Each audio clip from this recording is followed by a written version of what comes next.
Hello everyone. आज इस class में समाजशास्त्र से संबंधित हम लोग नए प्रश्नों को नहीं देखने वाले हैं। मतलब कि ये प्रश्न वही रहने वाले हैं जो अभी हाल ही में जो क्लासेस हुई हैं, जो नए प्रश्न कराए गए थे, उन्हीं से संबंधित ये रिवीजन क्लास रहने वाली है। आप सभी इस क्लास को, इस वीडियो को ज़्यादा से ज़्यादा लोगों के साथ शेयर ज़रूर कर दीजिए। ये क्लास समाजशास्त्र से संबंधित सभी परीक्षाओं के लिए इम्पोर्टेंट रहने वाली है।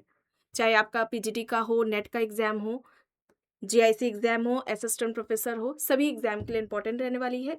यहाँ पर एक इम्पॉर्टेंट इन्फॉर्मेशन है। समाजशास्त्र संबंधित सभी परीक्षाओं के लिए यहाँ पर प्रैक्टिस सेट एंड सोशियोलॉजी के नोट्स पीडीएफ फॉर्मेट में प्रोवाइड कराए जा रहे हैं। इससे संबंधित जानकारी के लिए यहाँ पर एक व्हाट्सएप नंबर दिया गया है। नंबर है 790-555-3851। इस व्हाट्सएप नंबर पर आप मैसेज करके इससे जुड़ी हुई जानकारी ले सकते हैं। यहाँ पर आपको नेट एग्जाम के लिए यूपीपीजीटी, यहाँ पर आप देख रहे हैं स्वास्थ्य शिक्षा अधिकारी यानी कि एचईओ के लिए आपको नोट्स भी यहाँ पर मिल जाएंगे। ये आपके नए सिलेबस को ध्यान में रखकर नोट्स तैयार किए गए। इसमें आपका पूरा सिलेबस कंप्लीट कराया गया है। साथ ही इसका आपको एचईओ का प्रैक्टिस सेट भी मिल जाएगा। इस प्रैक्टिस सेट में टोटल 10 प्रैक्टिस सेट रहने वाले हैं और साथ ही इस प्रैक्टिस सेट के करंट अफेयर्स के नोट्स भी प्रोवाइड कराए जा रहे हैं। एचईओ की क्लास की बात की जाए तो ये क्लास आपके मंडे टू सैटरडे चलती है दोपहर 1 बजे। तो आप में से जिनका भी एग्जाम एचईओ का है, 4 अक्टूबर को ये एग्जाम होने वाला है, तो आप उन क्लास को ज्वाइन कर सकते हैं। यूट्यूब चैनल, इसी चैनल पर आपके दोपहर 1 बजे क्लास होती है और अभी तक जितनी भी क्लासेस हुई हैं उन सभी का फोल्डर बना दिया गया है, जो कि आपको चैनल के प्लेलिस्ट में मिल जाएगा एचईओ के नाम से। सारी क्लासेस आपको एक जगह देखने को मिल जाएंगी। जीआईसी के लिए आपको यहाँ पर जीएस और समाजशास्त्र का प्रैक्टिस सेट मिल जाएगा। राजस्थान मध्य प्रदेश असिस्टेंट प्रोफेसर के लिए भी आपको यहाँ पर समाजशास्त्र का जीएस का प्रैक्टिस सेट मिल जाएगा। बिहार शिक्षक भर्ती के लिए Bihar state and Bihar PGT का प्रैक्टिस सेट मिल जाएगा। जीडीसी असिस्टेंट प्रोफेसर के लिए मिल जाएगा practice set and RPSC grade first के लिए भी आपको यहाँ पर प्रैक्टिस सेट मिल जाएगा। और यहाँ पर अगर हम समाजशास्त्र के बेसिक कॉन्सेप्ट्स के नोट्स की बात करते हैं तो यहाँ पर आपको बेसिक कॉन्सेप्ट्स यानी कि समाजशास्त्र की मूलभूत अवधारणाओं से संबंधित नोट्स मिल जाएंगे। यहाँ पर ये सारे टॉपिक्स आपको यहाँ पर इस नोट्स में प्रोवाइड कराए जा रहे हैं। जो कि बात की जाए टॉपिक्स की, कॉन्सेप्ट्स की, चूंकि ये बेसिक है और लगभग समाजशास्त्र से संबंधित सभी परीक्षाओं में ये टॉपिक्स रहते हैं। वन लाइनर में भी आपको नोट्स मिल जाएंगे समाजशास्त्र के, और यहाँ पर थिंकर्स के भी नोट्स मिल जाएंगे। इसमें इंडियन थिंकर्स भी दिए गए हैं। सेकंड ग्रेड के लिए भी आपको यहाँ पर समाजशास्त्र के नोट्स मिल जाएंगे और यूपीपीजीटी, ठीक है, यूपीपीजीटी एग्जाम के नोट्स की बात की जाए तो ये नोट्स भी आपको मिल जाएंगे। अभी आपने जैसे देखा है यूपीपीजीटी का जो सिलेबस है ये चेंज हुआ है, तो इसमें आपको यूपीपीजीटी एग्जाम के लिए भी आपको क्या यहाँ पर नोट्स मिल जाएंगे नए सिलेबस को ध्यान में रखकर जो तैयार किए गए हैं। और ये आप देख रहे हैं मास्टर सेट सोशियोलॉजी का, ये अभी नया आया है।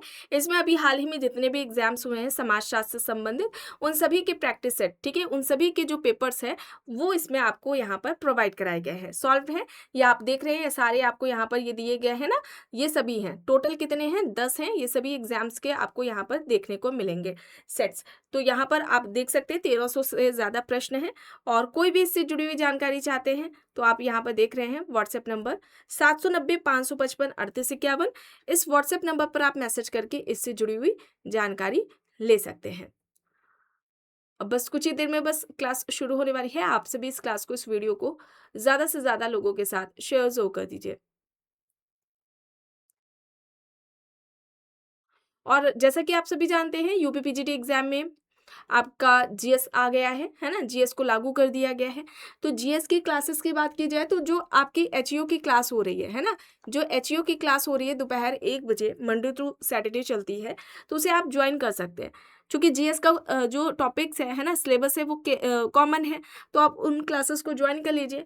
प्लेलिस्ट चेक करिएगा, एचईओ के नाम से आपको मिल जाएगी और उसमें आपका जो जीएस से रिलेटेड सब्जेक्ट्स है ना, जीएस से रिलेटेड जो क्लासेस हैं उन्हें आप करिए। अभी जो क्लासेस हो रही हैं वो हिस्ट्री से रिलेटेड हो रही हैं, ठीक है, आगे जाकर पॉलिटी है उसे भी कंप्लीट कराया जाएगा, तो आप उन क्लासेस को देख सकते हैं। चलिए, यहाँ तक देखिए हो गया था। यहाँ से शुरू करना है। प्रश्न है हिंदू सोशल ऑर्गेनाइजेशन पुस्तक के लेखक कौन है? P H Prabhu, K M Kapadia, Irawati Karve, G S Ghurye यहाँ पर दिया गया है। Hindu social organisation. और अभी जो रिवीजन वाली क्लास चल रही है अभी ये कंप्लीट होगी, उसके बाद हम लोग कॉन्सेप्ट्स को लेकर चलेंगे, ठीक है। तो सारे कॉन्सेप्ट्स एक एक करके कंप्लीट करा दिए जाएंगे। तो यहाँ पर देखिए हिंदू सोशल ऑर्गेनाइजेशन, ये पुस्तक के लेखक कौन है? P H Prabhu, K M Kapadia, Irawati Karve, G S Ghurye यहाँ पर दिए गए हैं। तो कौन हो जाएंगे, किनके द्वारा हिंदू सोशल ऑर्गेनाइजेशन लिखी गई है? यह पुस्तक किसकी है?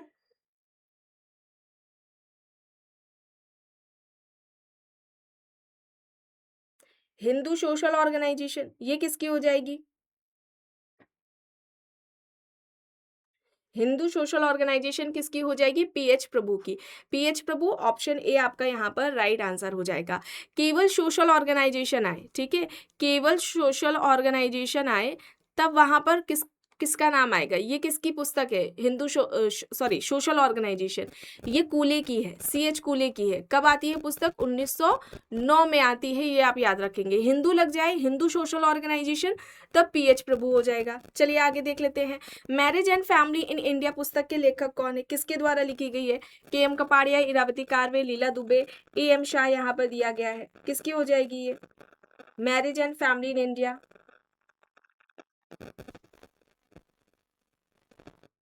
यहाँ पर सही क्या हो जाएगा?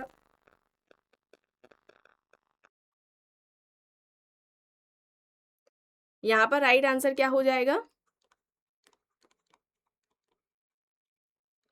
यहाँ पर आपका K M Kapadia, option A K M Kapadia की है marriage and family in India. और साथ ही आप याद रखें कपाड़िया की हिंदू किनशिप, ठीक है, हिंदू किनशिप भी कपाड़िया की है। तो ये याद रखेंगे, ये अक्सर पुस्तकें एग्जाम्स में रिपीट होती हैं, ठीक है। चलिए आगे देखते हैं। यहाँ पर देखिए प्रश्न है the household dimension of the family in India 1973, ये किसकी है? किसके द्वारा लिखी गई है? इसके लेखक कौन है? A M Shah, K M Kapadia, I P Desai, M N Srinivas यहाँ पर दिया गया है। The household dimension of the family in India.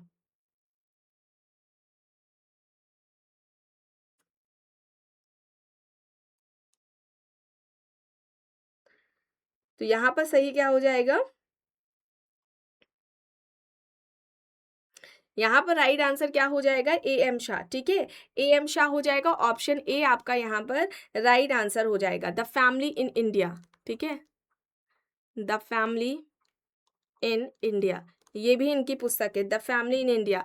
ये कब आती है? 1998 में आती है। एएम शाह, एएम शाह, कपाड़िया हो गए, इरावती कार्वे हो गए, है ना। फैमिली से रिलेटेड इनकी बुक्स अक्सर एग्जाम्स में पूछ ली जाती है, नातेदारी से संबंधित पूछ ली जाती है।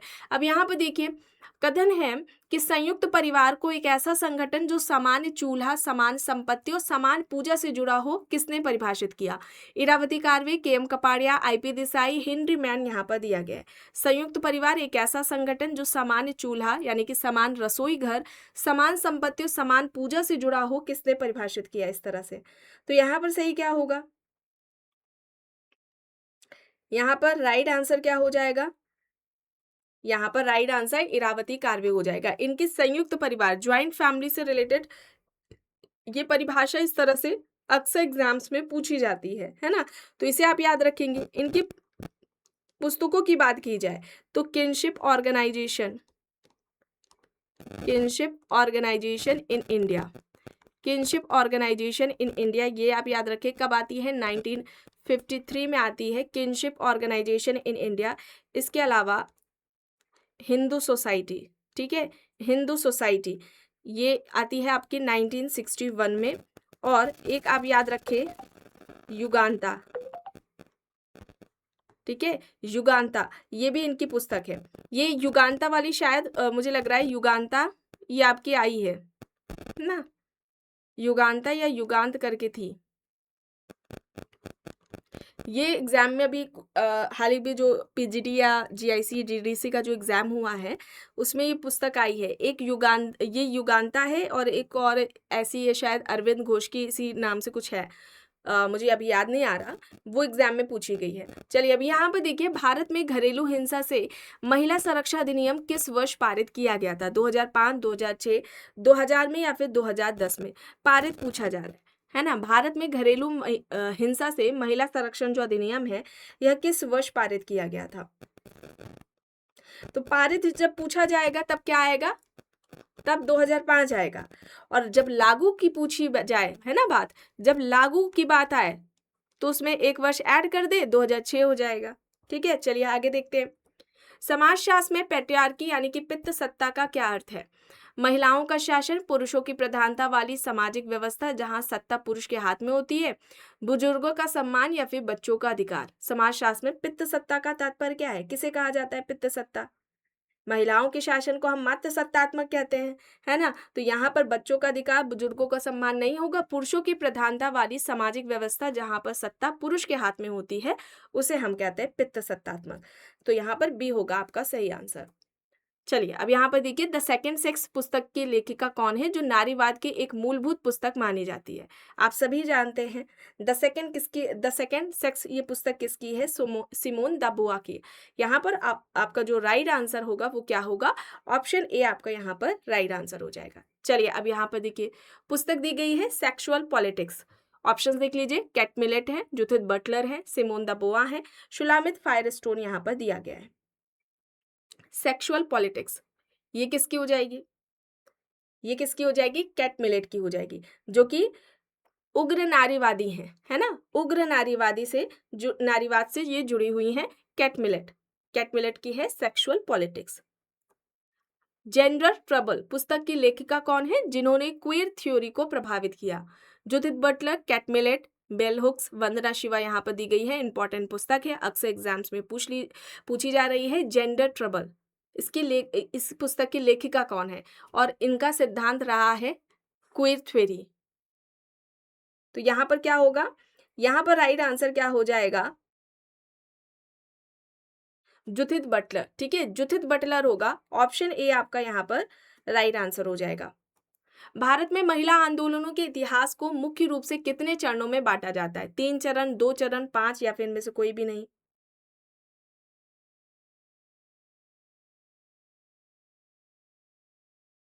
तो यहाँ पर क्या हो जाएगा? 3 चरणों में विभाजित किया जाता है। ऑप्शन ए आपका यहाँ पर सही होगा। डेमोग्राफी जनसांख्यिकी शब्द का प्रयोग सबसे पहले किसने किया था? आइशले गुइलार्ड हैं, थॉमस माल्थस हैं, जॉन ग्रांट है, किंग्सले डेविस यहाँ पर दिया गया है। तो यहाँ पर क्या हो जाएगा आपका? डेमोग्राफी जनसांख्यिकी शब्द का प्रयोग सबसे पहले किसने किया था? सबसे पहले पूछा जा रहा है ना। तो सबसे पहले अगर पूछा जाए इस पर, हालांकि ये डेमोग्राफी से रिलेटेड क्लासेस हो चुकी हैं, इस पर्टिकुलर टॉपिक से रिलेटेड क्लास में प्रश्न कराए गए हैं और नोट्स में भी आपको ये प्रोवाइड कराया गया है डेमोग्राफी का। चूंकि इससे प्रश्न ज़्यादा पूछे जाते हैं तो यहाँ पर आइशले गुइलार्ड होगा।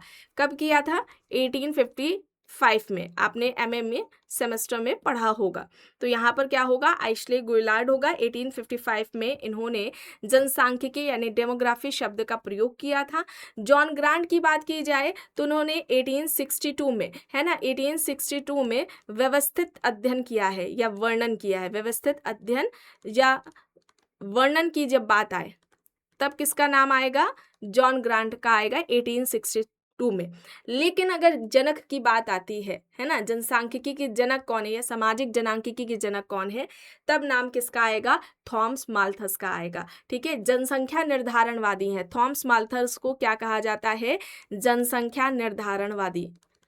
मोस्ट इंपॉर्टेंट है, इनसे प्रश्न अक्सर एग्जाम्स में पूछे जाते हैं। इनका सिद्धांत क्या रहा है ना, इनकी पुस्तक, इनका जो लेख है वो क्या रहा है, या सामाजिक जनांकी के डायरेक्ट जनक पूछ लिए जाते हैं कौन है। इस तरह से प्रश्न एग्जाम्स में ज़्यादा पूछे जाते हैं। तो इन सभी बातों को, जितने भी आपको फैक्ट्स क्लास में बताए जाते हैं, सभी पर ध्यान रखा करें, उनके नोट्स बनाया करें। अक्सर देखिए एग्जाम में जो गलतियाँ होती हैं, देखिए आप जब प्रश्न आप देखते हैं तो आपको कुछ नए प्रश्न देखने को मिलेंगे, स्वाभाविक सी बात है ना। हमेशा तो रिपीट नहीं होंगे, अब तो देख ही रहे हैं नए प्रश्न ज़्यादा आपको देखने को मिल रहे हैं। तो ये जो नए प्रश्न होंगे वो ज़्यादातर सभी के लिए होंगे, केवल आपके लिए नहीं होंगे। गलती कहाँ पर हो रही है? जो पुराने प्रश्न आप ज़्यादातर सब पढ़ चुके हैं उसी में आप कंफ्यूज हो रहे हैं, वहीं पर आपकी गलतियाँ हो रही हैं, क्योंकि नए तो सभी के लिए हैं, है ना, सभी पहली बार देख रहे हैं। तो यहाँ पर आपका क्या होगा? यहाँ पर आइशले गुइलार्ड होगा, ऑप्शन ए होगा यहाँ पर। अब यहाँ पर देखिए, N AC on the principles of population 1798 पुस्तक के लेखक कौन है जिन्होंने जनसंख्या का ज्यामिति और खाद्य आपूर्ति का गणितीय सिद्धांत दिया है? यहाँ पर माल्थस है, डेविड रिकार्डो है, कार्ल मार्क्स है, सैडलर यहाँ पर दिया गया है। यही इसी की बात अभी आपसे की जा रही थी, N AC on the principles of population. ये इनकी पुस्तक है, लेखक है ना, कौन है? माल्थस। माल्थस, जिनको जनसंख्या निर्धारणवादी कहा जाता है, सामाजिक जनांक के जनक हैं। तो यहाँ पर जो सही होगा ये आपका ऑप्शन ए हो जाएगा सही। सैडलर ने कौन सा सिद्धांत दिया था? जनसंख्या घनत्व का। सैडलर का सिद्धांत कौन सा है? जनसंख्या घनत्व का सिद्धांत रहा है। चलिए आगे देखते हैं। जनसांख्यिकी संक्रमण सिद्धांत के प्रारंभिक प्रतिपादक कौन थे? प्रारंभिक पूछा जा रहा है, तो ऑप्शन देख लेते हैं। W.M. Thomson and Frank Notestein, Malthus, Sadler, Spencer. यहाँ पर ऑप्शंस दिए गए हैं। सही आपका यहाँ पर क्या होगा? जनसंख्या का संक्रमण सिद्धांत किसके द्वारा दिया गया है? प्रारंभिक प्रतिपादक कौन है? तो यहाँ पर थॉमसन और नोटेस्टीन होगा, ऑप्शन ए आपका यहाँ पर सही आंसर हो जाएगा। प्रश्न है, शिशु मृत्यु दर की गणना कितने जीवित जन्मों पर की जाती है? कितने जीवित जन्मों में की जाती है? तो यहाँ पर क्या होगा? 1000 प्रति 1000 पर, है ना। बी आपका यहाँ पर सही आंसर हो जाएगा। चलिए अब यहाँ पर देखिए, वर्ष 2011 की जनगणना के अनुसार भारत का लिंगानुपात कितना था? कितना था लिंगानुपात?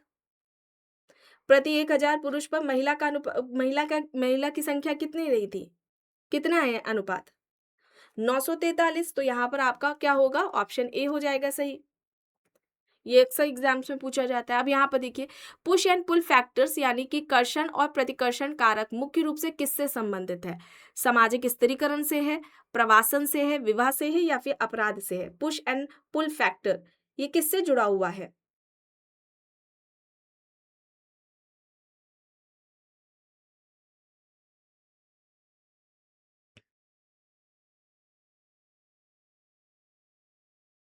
तो यहाँ पर क्या हो जाएगा? प्रवासन, है ना। प्रवासन होगा, विकल्प बी आपका यहाँ पर सही हो जाएगा आंसर। भारत सरकार ने राष्ट्रीय युवा नीति नवीनतम रूप से किस वर्ष घोषित की थी? जो राष्ट्रीय युवा नीति है भारत सरकार के द्वारा, यह किस वर्ष घोषित की गई है नवीनतम रूप से? नहीं, तो कब घोषित की गई है ये?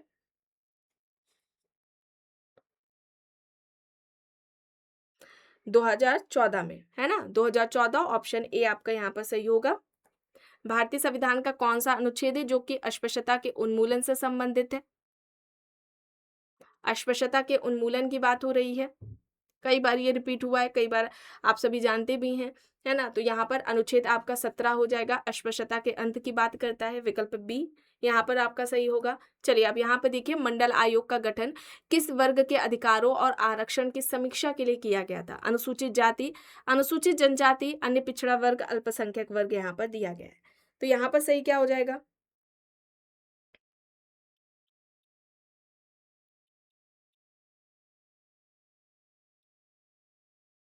मंडल आयोग मोस्ट इंपॉर्टेंट है, अक्सर एग्जाम्स में पूछा जाता है।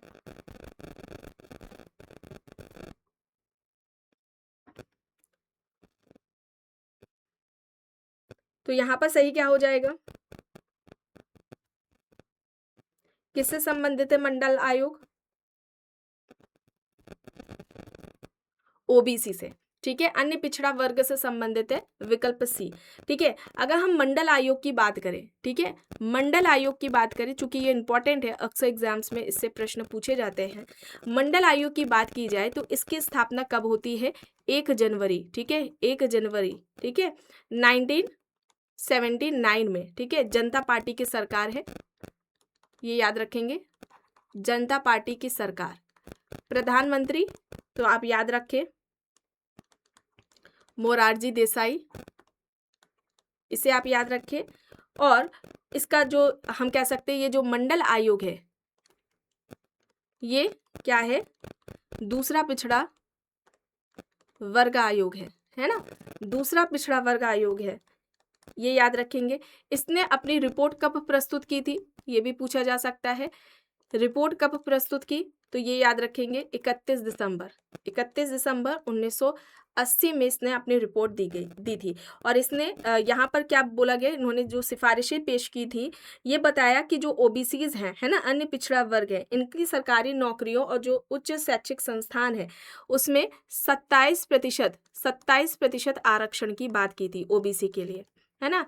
ओबीसी के लिए 27% आरक्षण की बात की गई थी, तो ये आप याद रखेंगे, है ना। ये इस तरह से आता है। और कितनी जातियों को ओबीसी बताया था इन्होंने, ये मोस्ट इंपॉर्टेंट है, अक्सर एग्जाम्स में पूछ लिया जाता है, कितनी जातियों को इन्होंने ओबीसी बताया था, तो 3743 जातियां, ये मोस्ट इंपॉर्टेंट है, इसे आप याद रखें, है ना। ये एग्जाम्स में आपका पूछा जाता है, तो ये याद रखेंगे। अच्छा, अध्यक्ष की यहाँ पे एक तो इम्पॉर्टेंट चीज आपकी यहाँ पर रह ही गई, ठीक है। अध्यक्ष की अगर बात आती है, ठीक है, अध्यक्ष कौन थे, अध्यक्ष की अगर बात आती है, अध्यक्ष कौन थे, एक सेकेंड, तो नाम आप याद रखिए, बीपी मंडल, है ना, बीपी मंडल, विंध्येश्वरी प्रसाद मंडल, ठीक है। नाम क्या है इनका पूरा है, विंध्येश्वरी प्रसाद मंडल नाम है, ठीक है। चलिए आगे देखते हैं। काका कालेलकर आयोग भारत का पहला कौन सा आयोग था? प्रथम पिछड़ा वर्ग आयोग, जनजातीय विकास आयोग, राष्ट्रीय मंडल आयोग या फिर अल्पसंख्यक आयोग?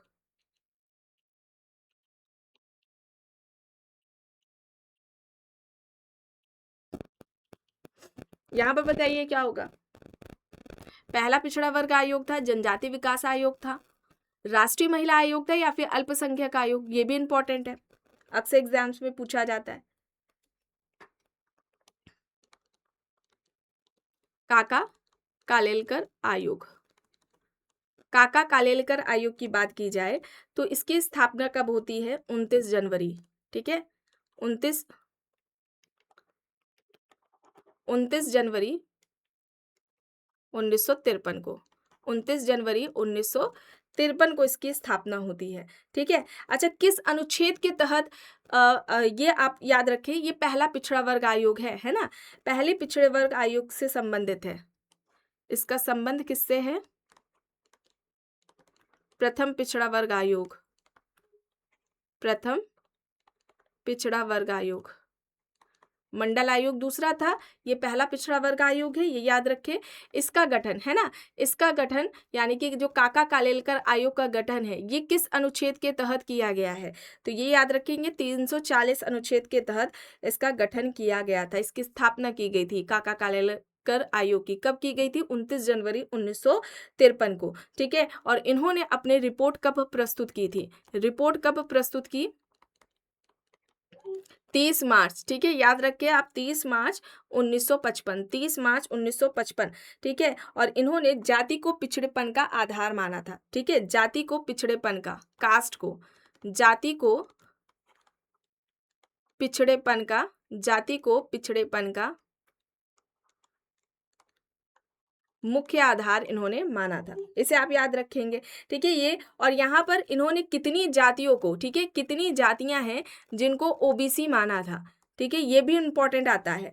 तो 2399, है ना, 2399 जातियों को इन्होंने ओबीसी माना था, इसे आप याद रखेंगे, मोस्ट इंपॉर्टेंट है। और जो काका कालेलकर आयोग है, या पहले पिछड़े वर्ग आयोग के अध्यक्ष कौन थे?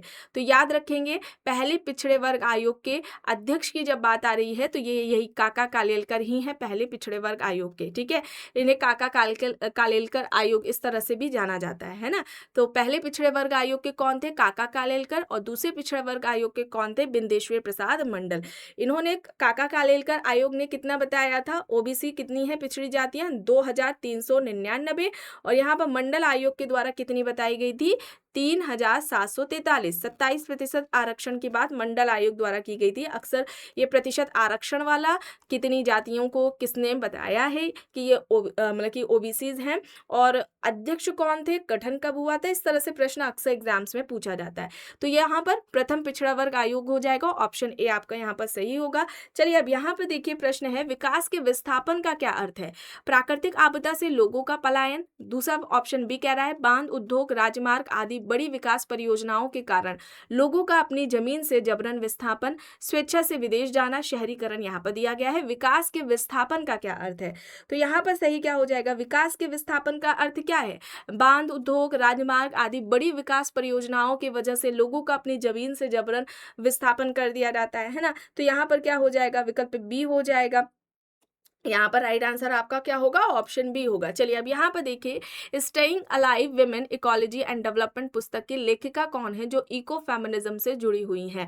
वंदना शिवा, मेधा पाटकर, अरुंधति रॉय, महाश्वेता देवी यहाँ पर दिया गया है। तो इसका संबंध किससे हो जाएगा? किसके द्वारा यह पुस्तक लिखी गई है? इको फेमिनिस्ट से भी वो जुड़ी हुई है, वंदना शिवा। ठीक है, doctor Vandana Shiva, option A आपका यहाँ पर सही हो जाएगा आंसर। चलिए अब यहाँ पे देखिए, साइलेंट वैली आंदोलन भारत के किस राज्य से जुड़ा हुआ है? केरल, कर्नाटका, उत्तराखंड, असम यहाँ पर दिया गया है। साइलेंट वैली आंदोलन किससे जुड़ा हुआ है? साइलेंट वैली आंदोलन कब हुआ था? 1970 के दशक में, 1970 के दशक में हुआ था, है ना? सदाबहार वनों को जल विद्युत परियोजनाओं से बचाने के लिए केरल से जुड़ा हुआ है ना? केरल राज्य में, ऑप्शन ए आपका यहाँ पर सही हो जाएगा। सामाजिक आंदोलन की व्याख्या के लिए संसाधन जुटाओ सिद्धांत किसने दिया?